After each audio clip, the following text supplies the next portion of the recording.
എമ്പുരാൻ എത്രയോ ദിവസങ്ങളായി മലയാളികൾക്ക് ഒരേ ഒരു ചർച്ചാ വിഷയം മാത്രമേ ഉണ്ടായിരുന്നുള്ളൂ. അത് എമ്പുരാനെ കുറിച്ച് മാത്രമായിരുന്നു. മലയാളത്തിൽ ഇത്രയും ഹൈപ്പിൽ വന്ന, പ്രതീക്ഷയിൽ വന്ന മറ്റൊരു സിനിമ ഇല്ലാന്ന് തന്നെ പറയേണ്ടി വരും. സിനിമയുടെ റിലീസിന് മുമ്പ് പൃഥ്വിരാജിന്റെ ബ്രില്യൻസിനെ കുറിച്ചും കാസ്റ്റിംഗിനെ കുറിച്ചും ലാലേട്ടന്റെ അഭിനയത്തെ കുറിച്ചും മുരളി ഗോപിയുടെ ശക്തമായ എഴുത്തിനെ കുറിച്ചും ഒക്കെയാണ് ചർച്ചയെങ്കിൽ സിനിമയുടെ റിലീസിന് ശേഷം എമ്പുരാൻ എന്ന സിനിമ സംസാരിക്കുന്ന രാഷ്ട്രീയത്തെ കുറിച്ചാണ് എല്ലാവരും സംസാരിച്ചുകൊണ്ടിരിക്കുന്നത്. നിലവിൽ വലിയ രീതിയിലുള്ള ഹെയ്റ്റ് ക്യാമ്പയിനാണ് സിനിമയ്ക്കെതിരെ നടന്നുകൊണ്ടിരിക്കുന്നത്. ഈ ഹെയ്റ്റ് ക്യാമ്പയിന് പിന്നിൽ മറ്റാരുമില്ല, ഭാരതം ഭരിക്കുന്ന പാർട്ടിയുടെ നേതാക്കളും അണികളും എന്നുള്ളതാണ് ഏറ്റവും വലിയ കോമഡി. തുറന്നു പറയുകയാണെങ്കിൽ എമ്പുരാൻ എന്ന സിനിമ ഏറ്റവും കൂടുതൽ വേദനിപ്പിച്ചത് സംഘികളെയാണ്. ഇന്ത്യൻ രാഷ്ട്രീയത്തിലെ പ്രമുഖ പാർട്ടികളായിട്ടുള്ള കോൺഗ്രസിനെയും BJP-യെയും കമ്മ്യൂണിസ്റ്റിനെയും ഒക്കെ സിനിമ നല്ല രീതിയിൽ വിമർശിച്ചിട്ടുണ്ട്, നല്ല കൊട്ടുകൊട്ടിയിട്ടുണ്ട്. ഏറ്റവും കൊട്ടുകൊട്ടിയത് BJP-ക്കും കമ്മ്യൂണിസ്റ്റ് പാർട്ടിക്കുമാണ്. പക്ഷെ കമ്മ്യൂണിസ്റ്റുകാരുടെ രോധമൊന്നും ഞാൻ എവിടെയും കണ്ടിട്ടില്ല. കൂട്ടുകരച്ചിലും ഉയർന്നു കേൾക്കുന്നത് സംഘികളുടെ ഘോഷാലയത്തിൽ നിന്നാണ്. അതും ശശികല അടക്കമുള്ള കൂടിയിനം വിശപ്പാമ്പുകളൊക്കെ പത്തി ഉയർത്തി ഇറങ്ങിയിട്ടുണ്ട്. ഇപ്പൊ സോഷ്യൽ മീഡിയ അവസ്ഥ എന്താണെന്ന് വെച്ചാൽ ഒരു വിഭാഗം ആളുകൾ പൃഥ്വിരാജിന്റെയും മുരളി ഗോപിയുടെയും ധൈര്യത്തെ വാനോളം പുകഴ്ത്തുകയാണ്.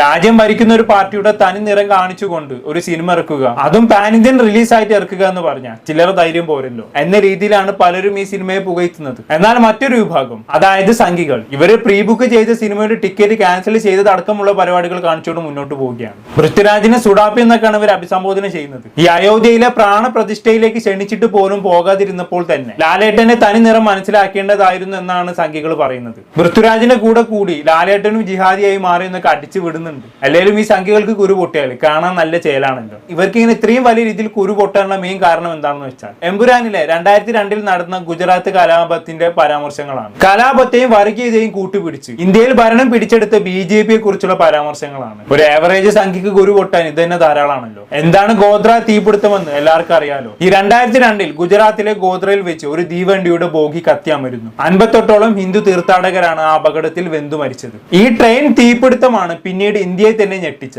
ആയിരക്കണക്കിന് ആളുകളുടെ ജീവനെടുക്കാൻ കാരണമായിട്ടുള്ള ഗുജറാത്ത് കലാപത്തിന് കാരണമായത്. ഈ ബാബരി മസ്ജിദ് തകർത്തതിന് പ്രതികാരം തീർക്കാൻ വേണ്ടി മുസ്ലിങ്ങളാണ് ഗോദ്രയിൽ തീ വെച്ചത് എന്നതായിരുന്നു സംഘപരിവാർ അടക്കമുള്ള ഹിന്ദു തീവ്രവാദികളുടെ കണ്ടെത്തൽ. എന്നാൽ ഈ ട്രെയിൻ തീവെപ്പിനും പിന്നീട് നടന്ന കലാപത്തിനും എല്ലാം പിറകിൽ വ്യക്തമായ രാഷ്ട്രീയ ലക്ഷ്യങ്ങൾ ഉണ്ടായിരുന്നു എന്ന് എമ്പുരാൻ സിനിമ തുറന്നു കാട്ടുകയാണ്. ഇതെല്ലാവർക്കും അറിയാവുന്ന കാര്യമാണെങ്കിലും തുറന്നു പറയാൻ അധികം ആരും ധൈര്യം കാണിച്ചിട്ടുണ്ടായിരുന്നില്ല. ആ ധൈര്യം എമ്പുരാൻ കാണിച്ചു, അത്രയേ ഉള്ളൂ. രാജ്യം മുഴുവനും ഇങ്ങനെ ഒരു സിനിമ റിലീസ് ചെയ്യുക എന്ന് പറഞ്ഞാൽ ചില്ലറ കാര്യമില്ലല്ലോ. എമ്പുരാനിലെ പ്രധാന വില്ലൻ കഥാപാത്രത്തെ അവതരിപ്പിക്കുന്ന അഭിമന്യു സിംഗിന്റെ കഥാപാത്രത്തിന്റെ പേര് തന്നെ നോക്കി നിങ്ങൾ, ബൽരാജ് പട്ടേൽ അഥവാ ബാബ ബജരംഗി എന്നുള്ളതാണ്. 2002 ഗുജറാത്ത് കലാപത്തിന് നേതൃത്വം നൽകിയ ഗുജറാത്തിലെ ബജരംഗ് ദൾ നേതാവ് ബാബു ബജരംഗി അഥവാ ബാബുഭായ് പട്ടേലിനെയാണ് ഈ കഥാപാത്രം കൊണ്ട് സിനിമ ലക്ഷ്യം വെച്ചിരിക്കുന്നത്. ഈ ഗുജറാത്ത് കലാപത്തിൽ 35ഓളം കുട്ടികളടക്കം 97 മുസ്ലിങ്ങൾ കൊല ചെയ്യപ്പെട്ട നിരോധിയ പാർട്ടിയെ കൂട്ടുകാരുടെ ആസൂത്രികനാണ് ഈ പറയുന്ന ബാബു ബജരംഗി. മുസ്ലിങ്ങളെ കൊല്ലുന്നതിലും അവരെ കത്തിക്കുന്നതിലും ഞാൻ സന്തോഷം കണ്ടെത്തുന്നു എന്ന് പറഞ്ഞ വ്യക്തി, ഇതിന്റെ പേരിൽ എന്നെ തൂക്കിലേറ്റിയാൽ പോലും സന്തോഷമേ ഉള്ളൂ എന്ന് പറഞ്ഞ വ്യക്തി, 2 ദിവസം കൂടി തന്നാൽ ഇനിയൊരു 7 ലക്ഷം മുസ്ലിങ്ങളെയും കൊന്നു തള്ളാൻ തയ്യാറാണെന്ന് പറഞ്ഞ തികഞ്ഞ വർഗീയവാദി. അന്നത്തെ കൂട്ടക്കൊലയ്ക്ക് ശേഷം താൻ ചെയ്ത ക്രൂരകൃത്യങ്ങളെല്ലാം ഗുജറാത്ത് ആഭ്യന്തര സഹമന്ത്രി ആയിരുന്ന ഗോർദാൻ സദാഫിയെയും VHP ജനറൽ സെക്രട്ടറി ജയ്ദീപ് പട്ടേലിനെയും വിളിച്ചു പറഞ്ഞു എന്ന് അയാൾ ഒരു വീഡിയോയിൽ അവകാശപ്പെട്ടിട്ടുണ്ടായിരുന്നു. തന്നെ തൂക്കുകാരിൽ നിന്നും രക്ഷിച്ചത് അന്നത്തെ ഗുജറാത്ത് മുഖ്യമന്ത്രി ആയിരുന്ന നരേന്ദ്രമോദി ആയിരുന്നു എന്ന് പോലും ഇയാൾ അവകാശപ്പെടുന്നുണ്ട്. ഇങ്ങനെയുള്ള ഇയാളെയാണ് സിനിമയിലെ പ്രധാന വില്ലനായി ചിത്രീകരിക്കുന്നത് എന്ന് മാത്രമല്ല, ഇയാളുടെ പേരും ഇയാൾ അന്ന് ഉപയോഗിച്ച വർഗീയ പരാമർശങ്ങളും അടക്കം സിനിമയിൽ ഉപയോഗിച്ചിട്ടുണ്ട് എന്നാണ് അറിയാൻ കഴിഞ്ഞത്. സംഖ്യകൾക്ക് ഭ്രാന്തളകാൻ വേറെ വല്ല കാരണമാണോ? എന്തായാലും സിനിമയെ ഡീഗ്രേഡ് ചെയ്യാൻ നേതാക്കന്മാരും അണികളും ആഞ്ഞു ശ്രമിക്കുന്നുണ്ട്. നമുക്ക് ചില പ്രമുഖ നേതാക്കന്മാരുടെ FB പോസ്റ്റുകൾ ഒന്ന് വായിച്ചു നോക്കാം. ഏഷ്യാനെറ്റ് മുതലാളിയും BJP-യുടെ സംസ്ഥാന പ്രസിഡന്റുമായ രാജീവ് ശേഖർ, ഇയാൾ ആദ്യം മോഹൻലാൽ പൃഥ്വിരാജിന്റെ ടീമിന് ആശംസകൾ എന്ന് പറഞ്ഞുകൊണ്ട് ഫേസ്ബുക്കിൽ ഒരു പോസ്റ്റ് ഇട്ടിട്ടുണ്ടായിരുന്നു. ആ പോസ്റ്റ് ഞാൻ സൈഡിൽ കാണിക്കാം. എന്നാൽ പിന്നീട് സിനിമ റിലീസായി റിവ്യൂകളൊക്കെ വന്നു തുടങ്ങിയതോടെ ഇയാൾ മറ്റൊരു പോസ്റ്റ് ഷെയർ ചെയ്യുകയുണ്ടായി. അത് നമുക്ക് വായിച്ചു നോക്കാം. എമ്പുരാൻ കാണാൻ പോകുന്ന ദേശീയ സ്നേഹികൾ ഇത് വായിക്കണം. എമ്പുരാനിലെ വില്ലൻ ആരാണെന്നുള്ള സസ്പെൻസ് തീർന്നു. നരേന്ദ്രമോദിയും അമിത്ഷായും ഒക്കെയാണ് വില്ലന്മാർ. ആഹാ, കണ്ടുപിടിച്ച് കളഞ്ഞല്ലോ. മോദിജിയും ഷാജിയേട്ടനും ഒക്കെ രാഷ്ട്രീയം അവസാനിപ്പിച്ചു, സിനിമാഭിനയം തുടങ്ങിയോ? എന്തായാലും മോദിജി ആ 56 ഇഞ്ചിന്റെ നെഞ്ചും വിരിച്ച് ലാലേട്ടന് മുന്നിൽ വന്നു നിന്നാൽ ലാലേട്ടൻ എന്തായാലും ഒന്ന് വയർക്കും. ബാക്കി വെച്ച് നോക്കാം. രാജമോഹന് വാരിയും കുന്നത്ത് ഉണ്ടാക്കാൻ പറ്റാത്തതിലുള്ള ചൊറുക്ക് തീർത്തതാണ് എമ്പുരാനിലൂടെ. കൂടാതെ മോഹൻലാലിനെയും നൈസായി പണി കൊടുത്തു, മോഹൻലാൽ ആരാധകർക്കും. ശരി, മോഹൻലാലിനും പണി കൊടുത്തു നോക്കും.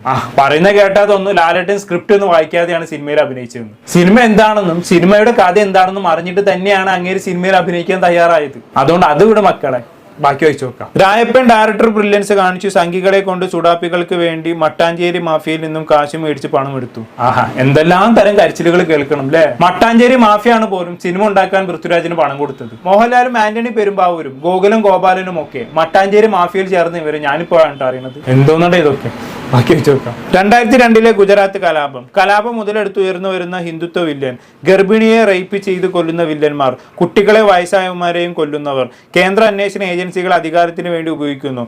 അതിന് ആഭ്യന്തരമന്ത്രിയെ വിളിക്കാൻ പറയുന്നു, അതായത് അമിത്ഷാ.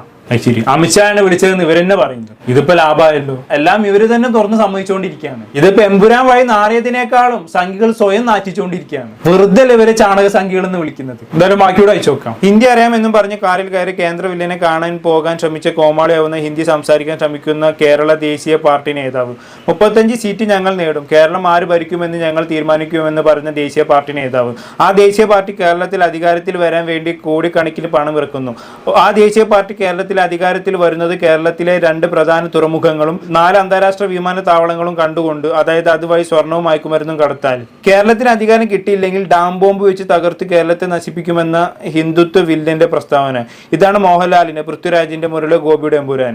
ഇനി ദേശസ്നേഹികൾ തീരുമാനിച്ചു നിങ്ങൾ പൈസ കളയണോ വേണ്ടോ എന്ന്. അപ്പൊ ദേശസ്നേഹികൾ കേട്ടല്ലോ നിങ്ങളോടാണ്. ഇനി സിനിമ കാണണോ വേണ്ടോ എന്നുള്ളത് നിങ്ങൾക്ക് തീരുമാനിക്കാം. എമ്പുരാൻ എത്രയും പെട്ടെന്ന് ബഹിഷ്കരിച്ചാൽ അത്രയും നല്ലത്. സംഘികൾ ബഹിഷ്കരിച്ച സിനിമകളൊക്കെ ഇവിടെ സൂപ്പർ ഹിറ്റ് ആയിട്ടേ ഉള്ളൂ. അതുകൊണ്ട് ധൈര്യമായിട്ട് ബഹിഷ്കരിച്ചു. എന്തായാലും ഇവറ്റുകളുടെ കരച്ചിൽ കേൾക്കാൻ നല്ല രസമുണ്ട്. കേരളത്തിൽ മുഴുവനും കരി വാരി തേച്ചുകൊണ്ട് ഒരു പ്രൊപ്പഗണ്ട മൂവി ഇവരെ ഇറക്കി വിട്ടിട്ടുണ്ടായിരുന്നല്ലോ, കേരള സ്റ്റോറി. എന്തായിരുന്നു അന്നത്തെ അവന്മാരുടെ ഒരു നെഗളിപ്പ്, എന്തായിരുന്നു ആ ആഘോഷം. 32,000 ഹിന്ദു പെൺകുട്ടികളെ മതം മാറ്റി മുസ്ലിം ആക്കി IS ചേർത്തു എന്നതടക്കമുള്ള കേട്ടുകേൾവി പോലും ഇല്ലാത്ത നുണകൾ യഥാർത്ഥ സംഭവം എന്ന പേരിൽ കേരള സ്റ്റോറിയിലൂടെ അടിച്ചു വിട്ടപ്പോ അന്ന് കൈയടിച്ച മലയാളി സംഘികളാണ് ഇപ്പോ അയ്യോ പൃഥ്വിരാജ് ഞങ്ങൾക്കെതിരെ പ്രൊപ്പഗണ്ട മൂവി ഇറക്കുന്നു എന്ന് പറഞ്ഞ് കരയുന്നത്. നിനക്ക് അങ്ങനെ തന്നെ വേണം. കർമ്മ എന്ന് പറഞ്ഞൊരു സാധനം മക്കളെ ഓർത്ത് വെച്ചോ. ഇന്ത്യ ഒട്ടാകെ എടുത്താൽ പോലും 200-ന് താഴെ ആളുകൾ മാത്രമേ IS ചേർന്നിട്ടുള്ളൂ എന്നുള്ളതാണ് കണക്ക്. എന്നിട്ടാണ് കേരളത്തിൽ ഇന്ന് 32,000 സ്ത്രീകൾ IS ചേർന്നു എന്ന് പറഞ്ഞ് നിങ്ങൾ നുണപ്രചരണം നടത്തിയത്. നമ്മളൊക്കെ ഒരുപാട് വേദനിപ്പിച്ച ഒരു സംഭവമാണത്. എന്തായാലും എമ്പുരാൻ ഇതേപോലുള്ള നുണക്കഥകളൊന്നും പ്രചരിപ്പിച്ചിട്ടില്ലല്ലോ. നടന്ന സംഭവം തന്നെയാണ് പറഞ്ഞു വെച്ചിട്ടുള്ളത്. സംശയം ഉണ്ടെങ്കിൽ ഗുജറാത്ത് കലാപത്തെ കുറിച്ചുള്ള BBC-യുടെ ഡോക്യുമെന്ററി ഒന്ന് ഇരുന്ന് കണ്ടാൽ മതി. ഇനി ശശികല ടീച്ചറുടെ പോസ്റ്റ് ഒന്ന് വായിച്ചു നോക്കാം. ഇതിനും വലിയ വെള്ളിയാഴ്ചയും വലിയ പെരുന്നാളും ഒന്നിച്ചു വന്നിട്ടുണ്ട്. ഗോത്ര എന്താണ് എന്ന് ഗുജറാത്തുകാർക്ക് നന്നായി അറിയാം. ഹിന്ദുത്വം എന്താണെന്ന് അറിയാം. ഏത് ഭാര്യം കുന്നത്തി ചാടിയാലും ചട്ടിയോളും അത്ര തന്നെ. സുഡാപ്പികൾ എന്തായാലും BJPക്ക് വോട്ട് ചെയ്യില്ല. ചെയ്യുന്നവരും ചെയ്യാൻ ഉദ്ദേശിക്കുന്നവരും മാറ്റിക്കാൻ ഭാര്യം കുന്നനല്ല. ഓന്റെ ബാപ്പ വിചാരിച്ചാലും നടക്കൂല. ഉഷപൂജയും ഊച്ചപൂജയും ഒക്കെ മുറക്ക് നടക്കട്ടെ.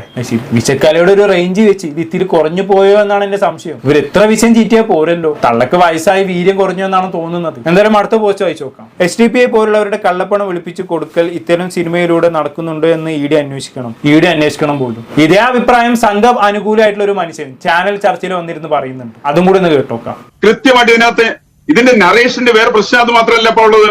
ഇതിനകത്ത് മുൻകൂട്ടി പണം വാങ്ങിക്കുന്നു. ഇതിന്റെ പൃഥ്വിരാജ് അടക്കമുള്ള ആളുകൾ പണം മുൻകൂർ പറ്റിയിട്ടുണ്ട്. എത്ര ദിവസക്കാലത്ത് മുൻകൂറായിട്ടുള്ള പണമാണ് പറ്റിയിരിക്കുന്നത്. ഇതിന്റെ ബ്രഹ്മാണ്ഡ ചിത്രത്തിന്റെ മുതൽ മുടക്ക് എത്രയാണ്? ഇവർ ഇൻകത്തിന്റെ സോഴ്സ് എന്താണ്? അതിനെക്കുറിച്ച് അന്വേഷണം നടത്തേണ്ടതല്ലേ?